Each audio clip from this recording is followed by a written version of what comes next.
மக்களுக்காக குரல் கொடுத்தா அவங்க கொல்லப்படுறதும், சமூகத்துக்கு தேவையே இல்லாதவங்க உயிர் வாழறதும் நம்ம இந்தியால நடைமுறை ஆயிருச்சுன்னே சொல்லலாம். பீகார் பத்தி எரிஞ்சிட்டு இருக்கு. போஜ்பூர் மக்கள்லாம் தெருவுல இறங்கி போராட்டம் பண்றாங்க. எதுக்காகன்னு கேட்டீங்கன்னா, ஒரு என்கவுண்டர் பண்ணப்பட்டவர் ஒரு ரேபிஸ்டோ, இல்ல மக்களை ஏமாத்தின ஒரு அரசியல்வாதியோ, இல்ல ஒரு மன்னிக்கவே முடியாத குற்றத்தை பண்ண நபரோ கிடையாது. இவர் ஒரு சோஷியல் ஆக்டிவிஸ்ட்.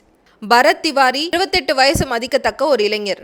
கொரோனா டைம்ஸ்ல இவர் ரிஃபார்ம் ஸ்டார்ட் பண்ணி பின்னர் போக போக மக்களுக்கு வாக்குறுதி அளிக்கப்பட்டு வந்து சேராத ஸ்கீம்ஸ் எதிர்த்து கவர்மெண்ட் கேள்வி கேட்ட ஒரு நபர். இவர் செல்ஃப் டிஃபென்ஸ்க்காக ஒரு துப்பாக்கி வச்சிருந்திருக்காரு.